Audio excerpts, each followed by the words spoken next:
L'instinct de posséder est inhérent à la nature humaine. La jalousie, je pourrais dire, posséder est humain. Mais, ne penser qu'à posséder est diabolique. Puisque posséder, l'instinct de posséder, ça veut dire que s'il y a tout là, c'est humain. Donc Dieu ne reproche pas, n'a pas de reproche à faire.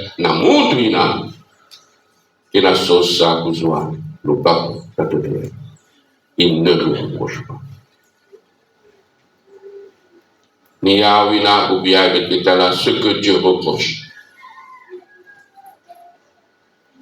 à celui qui ne pense qu'à posséder. Je te regarde la carte pour voir qu'est-ce que Dieu reproche. Puisqu'il n'a pas de reproche à faire à celui-là, et sauf ça que je dois le pas. Sauf ça que je dois le pas. Et que veut dire ça? Mais vouloir à tout prix ne penser qu'à ça, ni payer. Et qu'est-ce qu'il reproche finalement? En ce temps-là, du milieu de la foule, quelqu'un demanda à Jésus, Maître, dis à mon frère de partager avec moi notre héritage.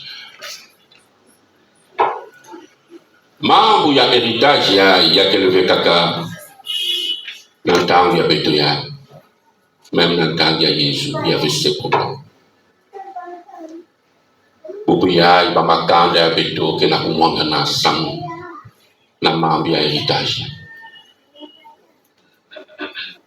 Non seulement ba makanda ke na kumwanga na, mais les frères et sœurs s'entredéchirent la gare ke na kufwa bamba. Samuna bivoa ma tata bigaga ma mabita. C'est ce que le Seigneur reproche lorsque il met en garde tous ceux qui ne pensent qu'à posséder. Parce que ceux qui ne pensent qu'à posséder, ils sont prêts à tout. Baleda, il faut en parler. Donc, Babika Kabeno 5, chaque année, moi, je suis là pour quoi. Mais quand tu vérifies, ni le pan Babika, ni le pan Mamabika, l'instinct de posséder est inhérent à la nature humaine, mais ce qui est reproché dans tous ces textes, c'est cela, ne penser qu'à posséder. Où tu es prêt à tout. Et mon pays-là, si nous mettons à moi,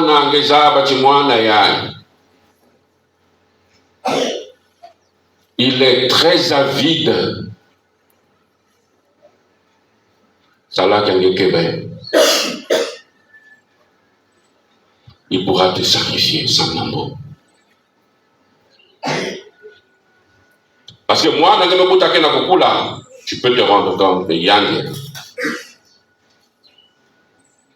Il est très avide.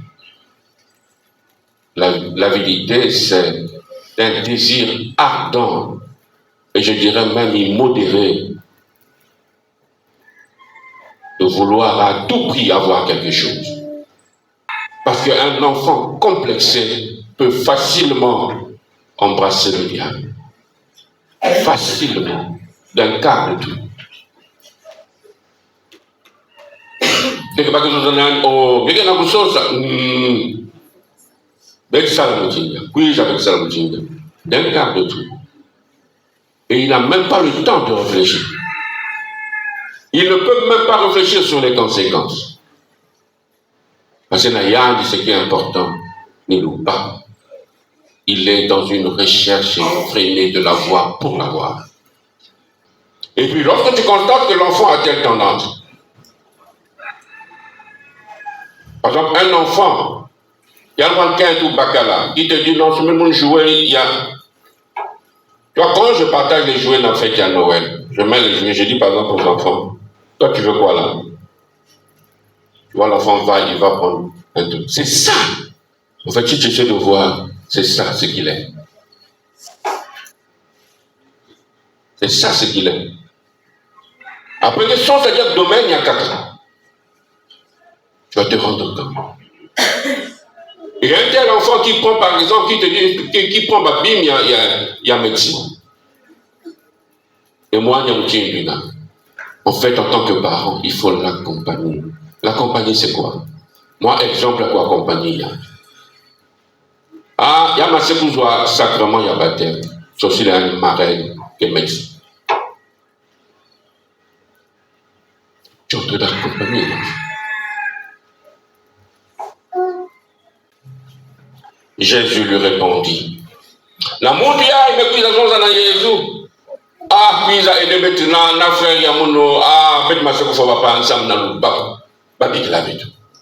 Jésus dit, homme, qui donc m'a établi pour être juge ou l'arbitre de vos partages? Jésus me demande. Mais pourquoi il a refusé?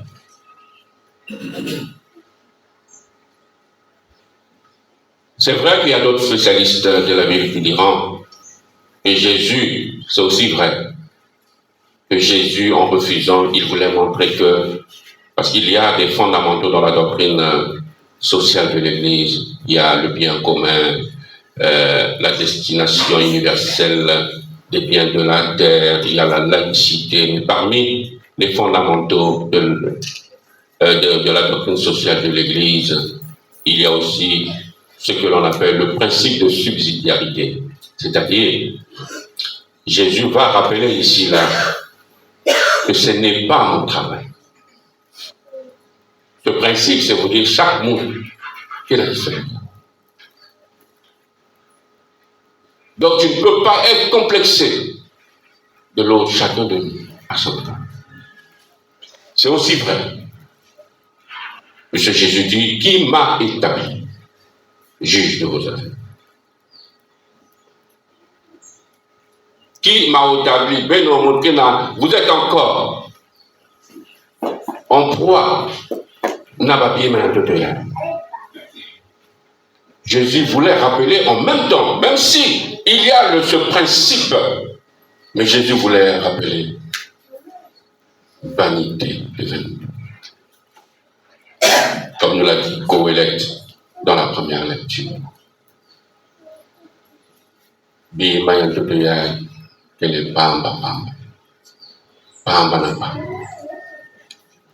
Vanité de vanité.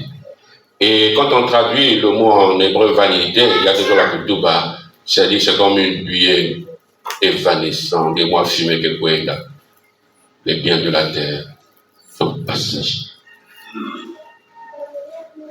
Essayez d'imaginer qui m'a un tabou de Kouzouaka, de Wanazanti, ah, mon jour de Kouzouaka, après. Il y avait des gens, on a Koufou, ça, on avait iPhone. Il y a un Kouzouaka iPhone, et après, tu as eu l'iPhone, après. Nous avons simplement l'illusion. Les choses de ce monde donnent l'illusion. Mais en réalité, si tu vérifies bien, pour ce camion, il y a qui a mal tant que banque, mot de tête. Ou parfois tu te dis, surtout si tu as encore un chauffeur, maman n'a pas. Le gars t'appelle, ah, quelque part, quoi, hein? C'est compliqué. Ah, moi, j'ai dépensé déjà même 15 000, hein? Il est au fond. Donc, à ce moment, tu te dis, mais ah, vanité de vanité. Donc, Coëlette, dans la première lecture, est en train de nous rappeler que,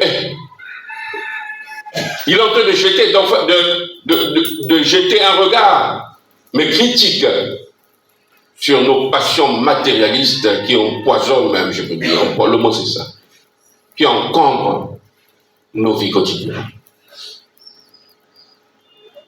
Il est en train de dire, hé Benoît, vanité des vanités. Mais attention, comme je l'ai dit au début, dans le titre, que le bakou, il y a que vécu. Soit ça le bakou, il y a que vécu. Mais c'est à tout prix, à faux. Je ne cesserai de vous le dire.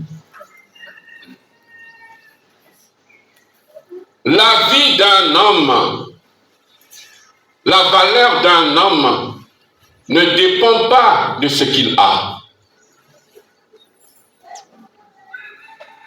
Je reprends. La vie d'un homme, fut-il dans l'abondance, ne dépend pas de ce qu'il a, mais de ce qu'il est. Gardez-vous bien de toute avidité, car la vie de quelqu'un, même dans l'abondance, ne dépend pas de ce qu'il possède. Parce que c'est passager. Il nous faut donc chercher pas les biens matériels à tout prix, mais les biens, je dirais, immatériels. Ce qui va avec nous et qui nous présentera devant Dieu. Posséder, c'est humain. Mais vouloir, mais penser, ne penser qu'à posséder, c'est diabolique. Cherchons donc ces biens immatériels. Ils nous ont été mentionnés dans la deuxième lecture de Paul aux Colossiens, c'est très beau. Paul dit, cherchez d'abord, en fait. Il nous dit, en d'autres termes, il parle du baptême. Nous sommes morts avec le baptême, nous sommes morts et ressuscités avec le Christ.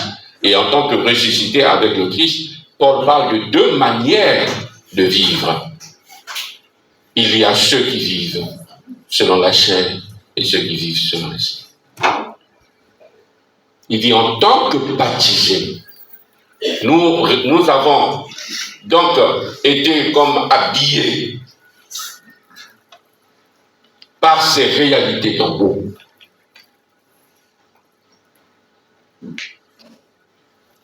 Donc que notre baptême soit pour nous, pour moi, le véritable diplôme que nous devons avoir sur la terre. Ce n'est pas les diplômes que les hommes nous donnent, mais le véritable diplôme, c'est la carte de baptême. Et Jésus leur dit cette parabole. Il y avait un homme riche dont le domaine avait bien rapporté. Il se demandait, que vais-je faire? Car je n'ai pas de place pour mettre ma récolte. Ah! Celui-là, il ne fait que parler de lui-même. Mais toi, que vais-je faire? Car je n'ai pas de place pour mettre ma récolte. Puis il se dit, voici ce que je vais faire. Il n'y a que lui. Vous voyez déjà, c'est quelqu'un qui, en bon français on dirait, c'est quelqu'un qui a un estomac qui n'a pas de fond. Ben, toujours renard. Il ne fait qu'amasser, son estomac n'a pas de fond. Et que tout le voit, et que tout, c'est toujours vide. Et il a, après sa récolte a vraiment donné. Et il se disait qu'il était à l'abri du besoin. Donc Yaya dit, nous allons mes bons gars. Et il dit à son âme, mange et bois. Donc il s'adresse à lui-même. Regardez, voici ce que je vais faire. Je vais démolir mes greniers. J'en construirai de plus grands et j'y mettrai tout mon blé et tous mes biens. Alors je me dirai à moi-même, il va parler, il va s'adresser à lui-même. Alors je me dirai à moi-même, te voilà donc avec de nombreux biens à ta disposition pour de nombreuses années. Repose-toi, mange, bois. Donc, il parle à lui-même que Tababi Nyosien, ou Diangue, Kounouangue, il s'adresse à lui-même. Il ne peut même pas dire Babetke Noir, Babetke Koutia. C'est comme je vous disais pour le riche de la parabole du pauvre et du pauvre Lazare et du mauvais riche. Quand je vous disais, mais voilà le Bouddha, je disais que il était tellement mauvais que Tanyan Wana Koudi a Chouchou, même Bayi Moyandi, Yamwana Kassa, Koumina Nani quoi. Donc même ces chiens n'avaient rien à manger. Mais en réalité, ce monsieur-là, qu'est-ce qu'on lui reproche par l'Éternel? Celui qui ne fait qu'amasser, qui ne pense qu'à amasser. Qu'est-ce qu'on lui reproche? Voilà maintenant ce qu'on lui reproche. C'est quelqu'un qui a pris, qui considère qu'il voit Mayam Totoyai comme le but principal de sa présence sur la terre. Vraie erreur. Si le but principal de ta présence sur la terre, c'est d'amasser et de dire à ton âme, Maman, ou Diangue, ou Noir, si tu penses que tu es venu sur la terre pour les jouissances terrestres,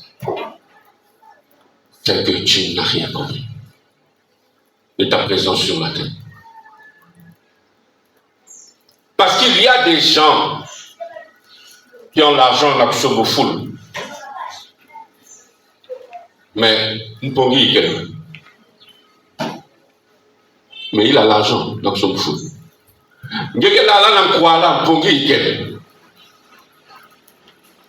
Donc, son argent peut lui permettre d'acheter un lit, mais il ne peut pas acheter le sommeil.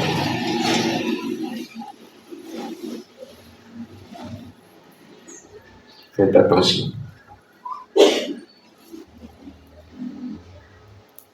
Faites vraiment attention. Il y a des gens qui ont l'argent pour acheter les médicaments à l'enfant malade, il y a beaucoup. Mais il ne peut pas acheter la guérison. Tu peux avoir telle maladie, il y a monsieur Mangango, son ami Toumban, il y a un noir, pas de changement. Mais tu as l'argent. Lorsque tu te retrouves dans cette situation, nam ça qui va guérir, les médicaments bas, tu ne gagnes pas. Tu as l'argent pour acheter tes médicaments, mais tu n'as pas l'argent pour acheter la guérison. Quand tu te retrouves dans cette situation, c'est là où tu comprendras ce que l'abbé Christian est en train de dire aujourd'hui. Mais pour le moment, il y a rien à continuer à faire. Il y a rien à continuer. Et de toutes les façons, je n'ai jamais vu quelqu'un faire de la musique. On a mis son coffre fort, on a vu merci à quelqu'un. Enfin, je ne sais pas si vous avez déjà vu ça. Une autre chose, donc non seulement ce que l'on repose, c'est de considérer la recherche de l'avoir comme étant le but principal. Une autre chose, les inquiétudes, ça n'aime pas.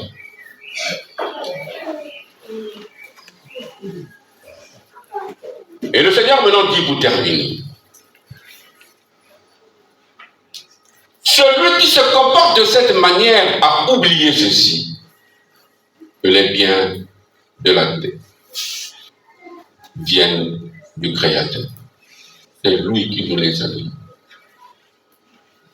Le diable vous fait croire que ça lui appartient. C'est un menteur. Les biens de la terre appartiennent au Créateur. Et ça vient du Créateur. Et ça lui appartient. Et qu'est-ce qu'il a fait? Il nous a confié ces biens de la terre. Pourquoi faire? Pour les fructifier au profit de tous. Ce que l'Église, dans sa doctrine sociale, appelle la destination universelle des biens temporels. Amen. Amen.